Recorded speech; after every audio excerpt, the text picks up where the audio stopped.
The following is a special presentation of Ashland University's College of Arts and Sciences.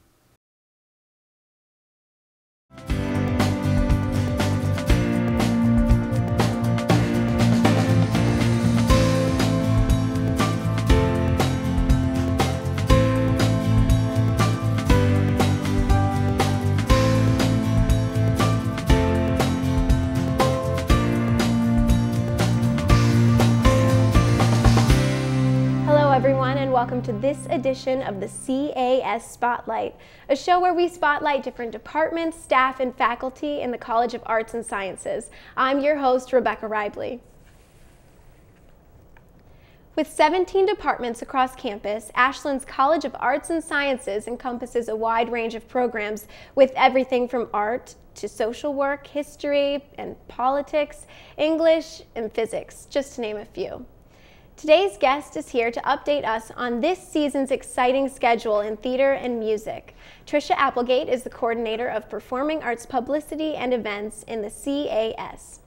Welcome back, Tricia. Thank you for coming back to talk to us. Well, thanks for having me. It's great to be back. So I want to talk to you about something that is really big here at Ashland, the Spectrum series. Okay. We're very fortunate to have groups come in and perform for us that are, very renowned. Yes, we have 3 different acts that we're bringing in this year for the Spectrum series, internationally renowned artists. And we actually already had one performance this fall, and our first one this coming spring is going to be 5 by Design, and they're doing their club swing show, which will be a lot of fun. Tickets are selling very well, so I really suggest if anyone's interested to get tickets for that soon. They do a big band show with great music, but they also have costumes, and they really do a great staging. So it's kind of a combination of a theater and music concert. And they also are going to be doing a workshop for anyone who's interested in singing as a profession. They're going to be doing a vocal fundamentals and singing as a business workshop on that Monday, which is March 4th. So if you need any information about that, people can call the box office and get more information. That sounds like a really great event that could be something that the whole family could be involved in and have a lot of fun. Yes, it's going to be very high energy, so I'm sure a lot of toes will be tapping. Good, very good. That's what we like to see. Yeah. So what's the next Spectrum event on the schedule? Yes, our last Spectrum event this year is going to be the Elione Dance Theater. And we are so pleased that they're going to be doing their Ohio premiere of Diane McIntyre's Up the Road a Piece. Diane McIntyre is a very well-known choreographer from the Cleveland area, so it's really great that we're able to do the Ohio premiere of her production here.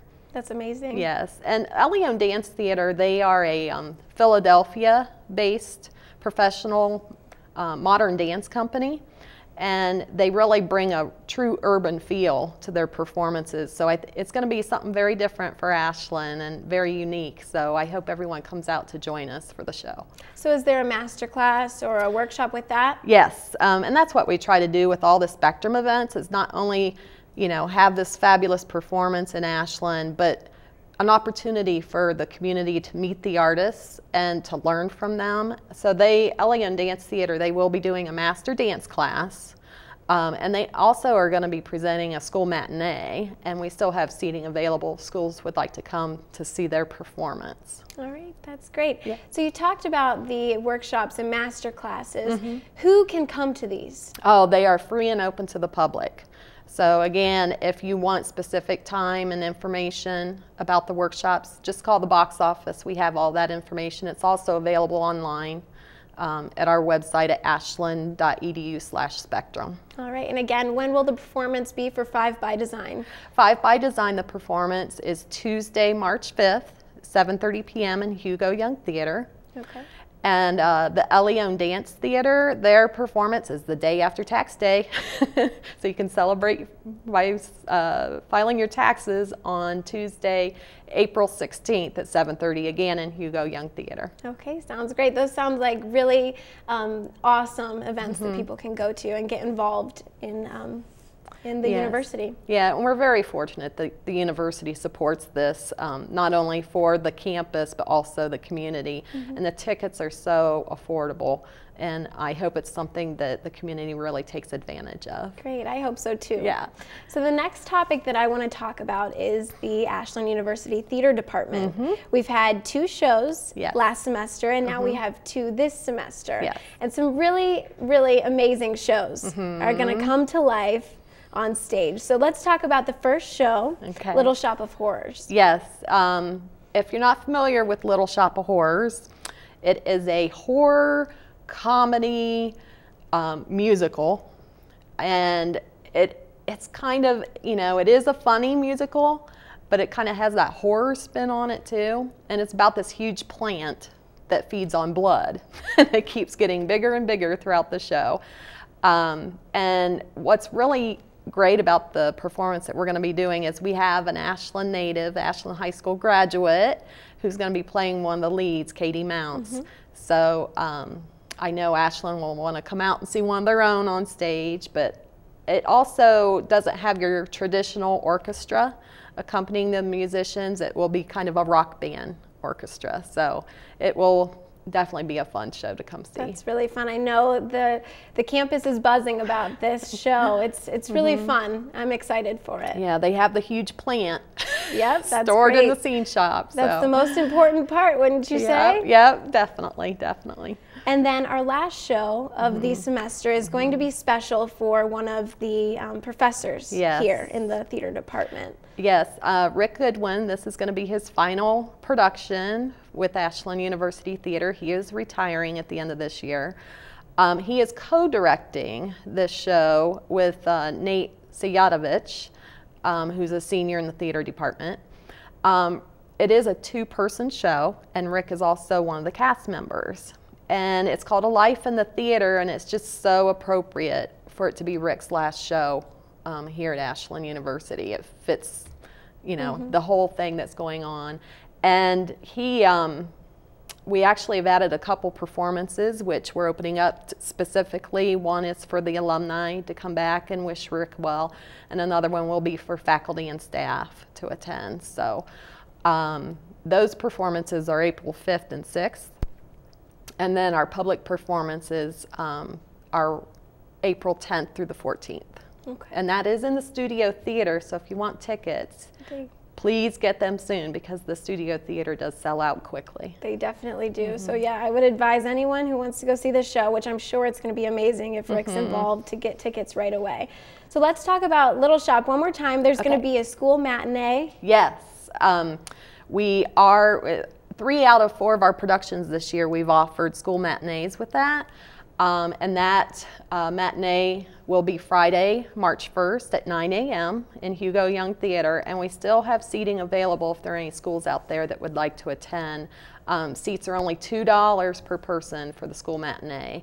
So it's a great deal. And, it's a show that I think a lot of high school students maybe haven't had the opportunity to see. So it'd be great chance for them to see a show. And when are the regular performance dates for that show?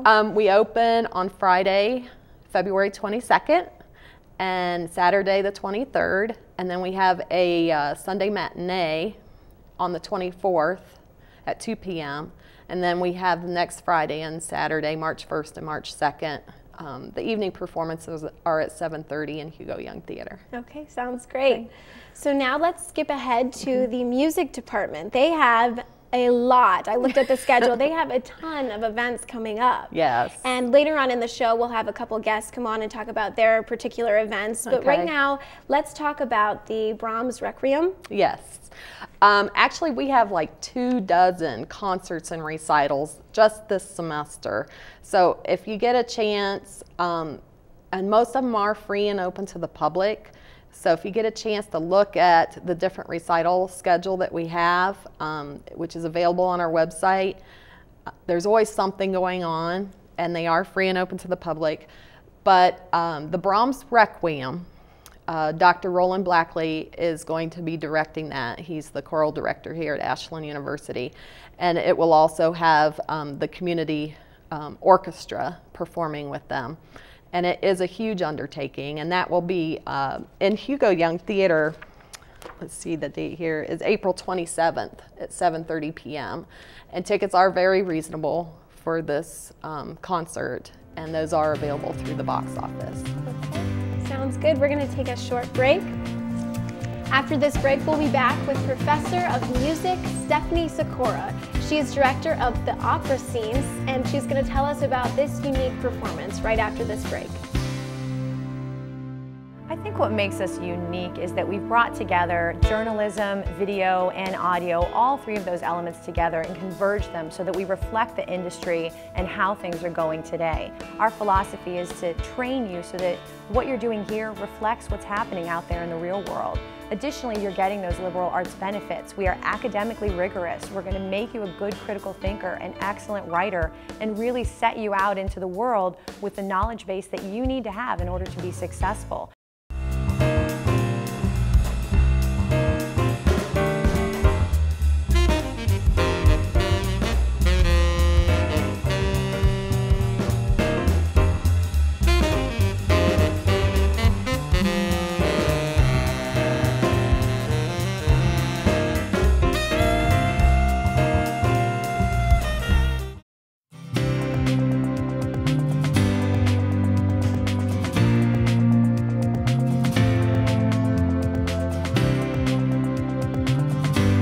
Just joining us, our guest on this edition of the CAS Spotlight is Stephanie Sikora.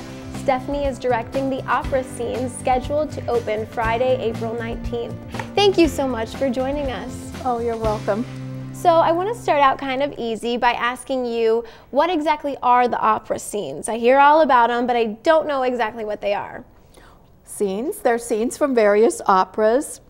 Every year, depending on the students that are enrolled in the class, I choose scenes to suit the voices of those singers and whatever their capabilities are. Some are more advanced, some are just beginning. Most of them have never seen an opera or don't really know what it is, except they may think it's someone with a spear and points and doing a Wagner role. And it's a lot more than just that. Okay, so you said that this performance goes along with a class. What is the class that the students have to take in order to be involved? Well, they enroll for opera workshop. And through the course of the semester, they are assigned music, which they learn outside of class, and then we have inside class rehearsals for 4 hours a week, which is really, really not very much. So then they do have to work independently and come back, and hopefully every week when they're rehearsing with their scene and their group, it's always improved. Okay. And then great. About midway in the semester, the staging becomes a part of the scene. So it's not just standing there singing, it's actually becoming that character and acting out. Okay, so you're in charge of the staging as well, Yes. right? Okay, so you do it all, right? Sometimes I have, my husband actually is a fine operatic director, and oftentimes he helps me too. That's nice. John Sikora. All right. So ever since I've been here at Ashland, I've heard of this event happening. Mm-hmm. How long has this been a tradition? Well, I started here in 1993 on the tenure track, and prior to that, I was actually here for a year in 1990, so that's the first time I did it. And it was going on prior to that, but I don't know exactly when it began before then. Okay. So what shows will be featured in these opera scenes? Oh, good question. Well, I do try to let students and the audience know that opera is not boring and stuffy and dead. You know, this is the world of musical theater, and everyone knows that. So I feel like we're trying to compete with that a little bit, and I want students firstly to know that there's so much humor and comedy in opera, and it seems that this year I chose a lot of those. Not necessarily intentionally, but that's how the voices worked this year. We didn't have anybody that was really, really advanced. A couple of the men more so, and the women are some lighter voices and some freshmen, and they're not ready to do the heavier works. So there's a scene from The Marriage of Figaro and The Magic Flute by Mozart, and they're both both comedy. The Marriage of Figaro scene certainly has some underlying political value to it, and that does come through in the scene. Something else that's unique to Mozart opera in our program is that the students not only are singing this lovely trio, but they're also singing in a form called, in Italian, recitative. So that means they're speaking, only they're singing it. Just like you and I are having this conversation, except they're singing all of that in a very fast way when we're hearing it in Italian. But when it's in English, it's still a new technique, and we have to work very hard on that. So that's a good challenge. Well, that sounds like a lot of fun and a great event to come and watch and support. So when will these performances take place?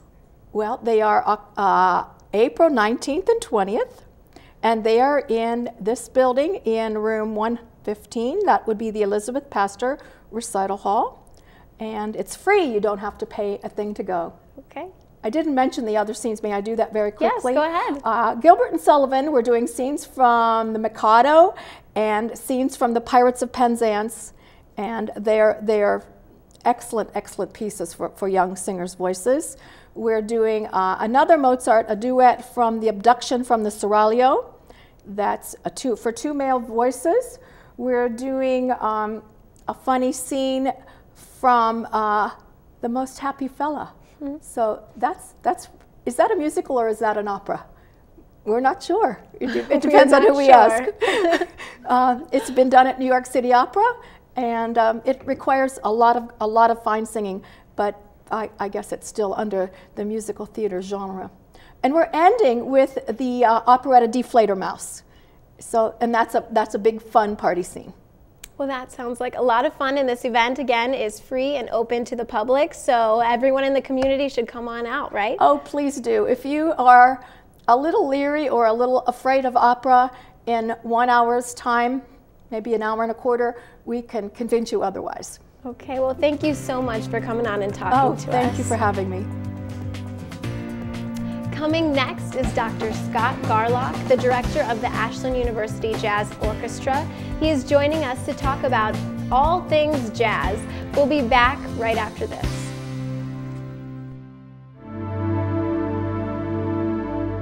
What makes our journalism and digital media department unique from maybe some of the other colleges and universities in Ohio is that we offer the opportunity for students to get involved. We don't ask them to go off and take their general classes and come back in 2 years. We ask them to get involved from the very first day.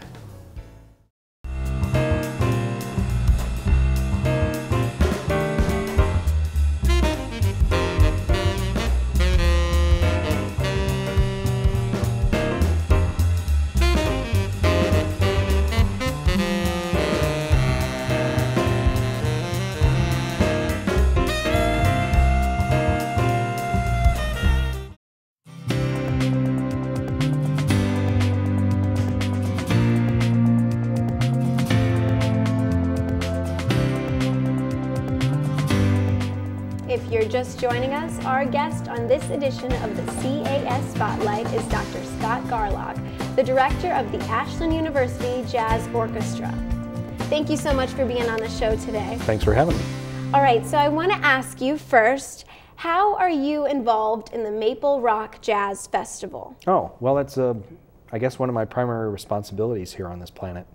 We, it's kind of a unique festival in that it's educational and it's entertaining. We have world-class jazz folks in to campus, and then we also have anywhere from a half dozen to a dozen high school, middle school jazz ensembles, and these world-class jazz figures come into town and they work with these folks. We don't have a competitive festival. The bands will come in and they'll play a little bit, and my guest artists will work with them, and they give them all sorts of hints, and they get to rub elbows in a way that they wouldn't at other events. So that's kind of cool.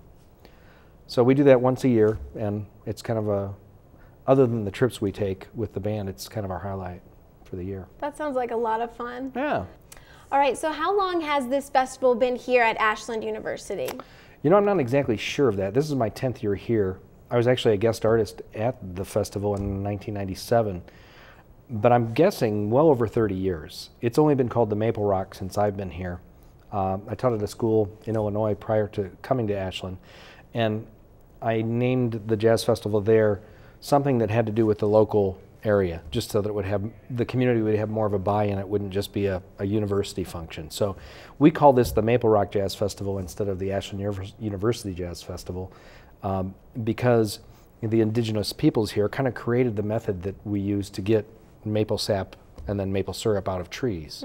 So they take a rock and they heat it up and they get rid of the steam and all the other stuff, and what you're left with is syrup. So that's why we're called Maple Rock. That's really clever.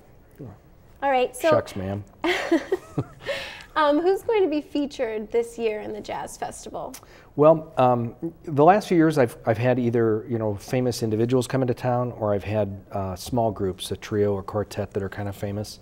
This year I'm going to have a big band come, so we're going to have you know, an 18. Actually, this is a 21-piece group, but they're only coming from Columbus, which is why we can afford them, for goodness sakes, because 21 people are, well, they're more expensive than 3, as you might guess. So it's Von Weister's Famous Jazz Orchestra is what they're called, and it's kind of all the finest players from the southern part of Ohio that play in this group, and I've played with the group a bunch of times, and they're really, really outstanding. So it'll be a really nice show. Do you know what all of these groups have been doing to prepare for the Jazz Festival? Well, on the scholastic side, the kids, their groups kind of begin at the end of marching season, so they've been practicing, and they will until our festival.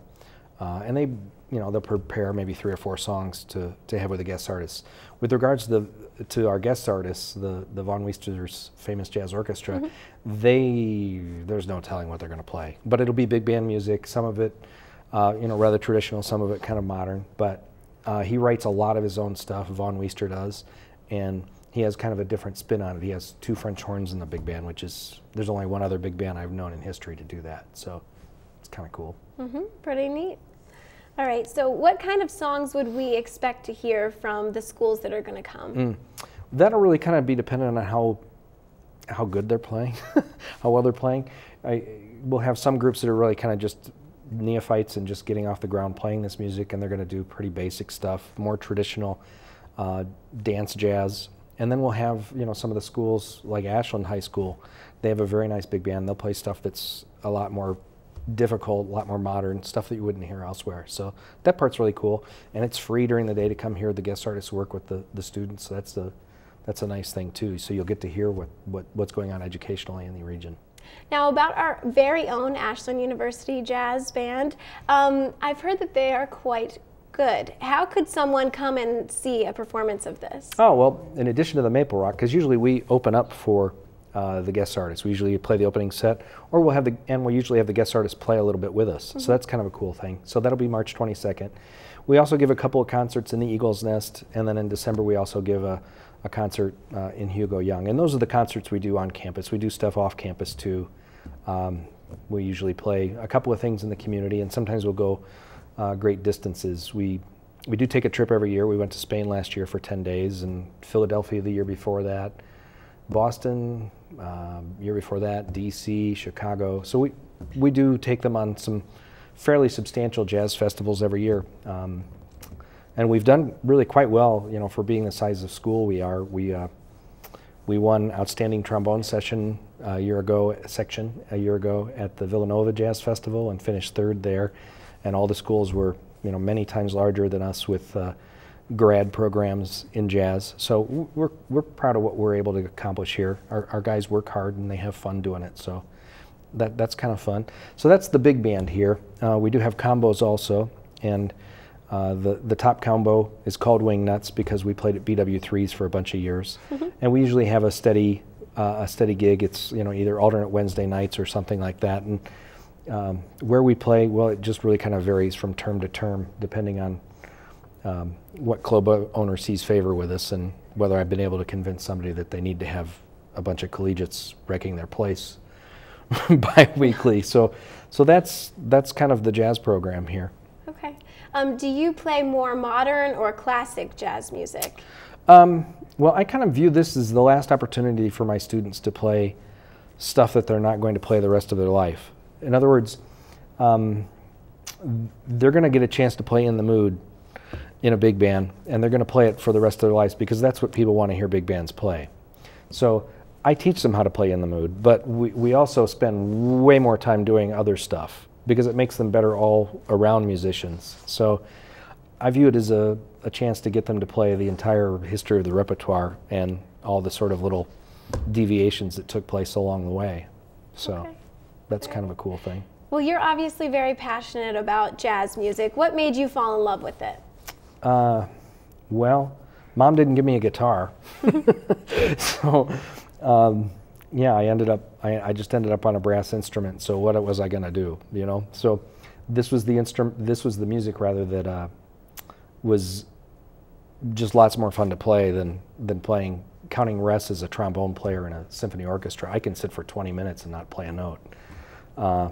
So this music, I was able to be engaged. It had a beat. It's just lots more fun.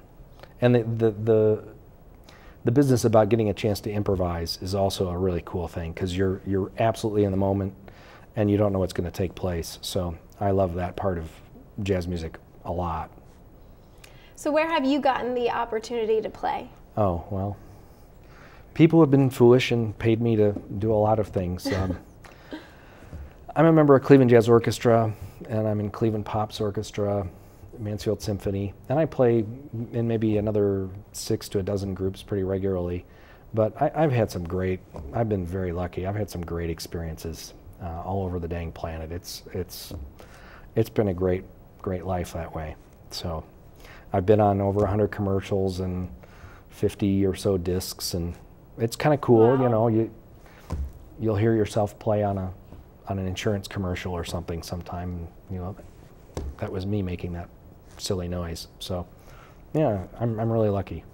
Have your students gotten the opportunity to do anything like that? Some, yeah, some. I've had students, I had a student that was musical director of Second City, for example. And I haven't, you know, we've had some recent graduates that are just wonderful players. They're just kind of early in their careers. You know, I mentioned the Wingnuts. One thing that they do is write their own music. So we've got some students that write great stuff, great music that I would never conceive of doing. And their music's really well received when we've taken it out to jazz festivals, and you know they go, wow, they're not playing the same old garbage. They're doing their own stuff, and it sounds good. So yeah, I'm excited to see what happens with those people. Yeah, sounds like you have a talented bunch. I'm lucky. Yeah. Well, thank you so much for joining us on the CAS Spotlight. We'd like to also thank our guests, Tricia Applegate and Stephanie Sikora. We'll be back with another look inside Ashland University's College of Arts and Sciences on the next edition of the CAS Spotlight. For all of us in our Center for the Arts studios, I'm Rebecca Ribley. So long, everyone.